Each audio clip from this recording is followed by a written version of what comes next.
दीपक जी जबलपुर से। ये हरिवंश। महाराज जी आपके चरणों में दंडवत प्रणाम। महाराज जी मैं पिछले 2 वर्षों से आपका सत्संग एकांतिक वार्तालाप सुन रहा हूँ। आपकी कृपा से भजन करने का भी प्रयास करता हूँ। विगत 2 वर्षों से आपकी कृपा से जीवन सही मार्ग पर चलाने का भी प्रयास कर रहा हूँ। फिर भी मन में एक डर सा बना हुआ है कि जब आप प्रत्यक्ष रूप में विराजमान नहीं होंगे तो हमारे जैसे लाखों युवाओं को कौन संभालेगा, कि हम किनकी वाणी का सहारा लेके इस जीवन की। भगवान की ऐसी लीला है कि इसका नाम है मृत्यु लोक। यहाँ मरना तो पड़ेगा भैया, चाहे हम हो चाहे आप हो, समय आने पर शरीर छूटेगा। तो हमें लगता है कि संतों की वाणी हमारा सहयोग करती है। जो संतों के वाक्य हैं वही हमारे गाइड हैं। अगर हम संतों के वाक्यों को माने तो संत के चले जाने पर वाक्य तो रहेंगे ना, हम उन वाक्यों के अनुसार चलें। शरीर तो नाशवान है, आज है कल नहीं रहेगा, ये पक्का है। हमारा तुम्हारा या किसी का भी जब जहां जिसका आया उसको शरीर छोड़ के जाना पड़ेगा। लेकिन उनके वाक्य, उनके आदर्श, उनके सिद्धांत हमारे जीवन में पूरे जीवन साथ रह सकते हैं। तो हमें लगता है, हमें जैसे हम बचपन से भगवान के मार्ग में चले ना, तो हमारा थोड़ा तार्किक दिमाग था इसलिए कह रहा हूं कि पहले, अब तो श्रद्धा से संपन्न हो गया क्योंकि प्रिया प्रीतम की उपासना। पहले सन्यास मार्ग में तो बच्चापन से हमारा तार्किक दिमाग था। किसी व्यक्ति का सानिध्य स्वीकार करना हमारे स्वभाव में नहीं था। दूर से उसका परीक्षण करना, अगर लग रहा है कि हमें है तो फिर तो हम आदर्श किसको माने, तो पूज्यपाद उड़िया बाबा की वाणी, उसको हम जीवन भर अपने पास रखा है। आज भी हमारे पास विराजमान है, जीवन भर पास रखा है।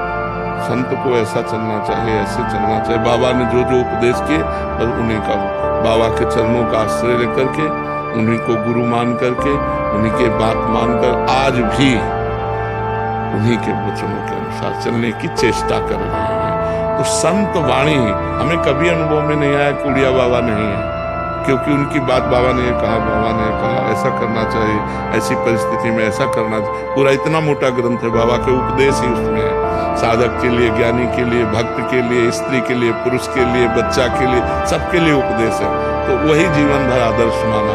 तो हमें लगता है अगर हम संतों की वाणी को अपना मित्र बना ले तो वियोग का दुख नहीं अनुभव होगा। अगर हम शरीर को अपना मित्र मानेंगे तो मरण धर्मा है, इसका नाश होगा, आज नहीं तो कल जरूर नाश होगा। ये नाशवान का नाश होगा, मुझ अविनाशी का कभी नाश नहीं होगा।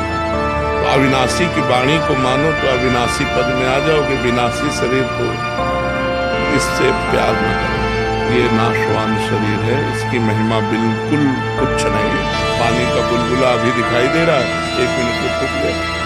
और बोलते बोलते रा बोल पाए, धा न बोल पावे, ऐसा सिस्टम है कि हम राधा उच्चारण करना चाहते, राय बोल पाए, धा तक पहुंच ही नहीं पाए, चलो गए।